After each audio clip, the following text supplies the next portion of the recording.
Hello guys, good morning. Nandito nga pala tayo today sa Cebu City. Umattend po kami ng Tourism Summit 2023. At dito po tinalakay at diniscuss ano po ang direction ng tourism sa Pilipinas. At ang good news dyan, awarded po pala tayo last 2022 being the leading beach destination, leading in dive destination, and best in tourist attraction in Asia. Kaya good news dyan mga kaibigan.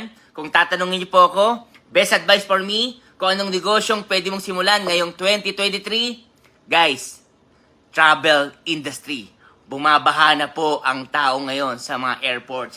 Open na po ang mga borders. Kaya mga kaibigan, simulan mo nang magnegosyo ng travel business. Ang good news dyan, nandito po kami, Unified Products and Services, to make it happen. Okay?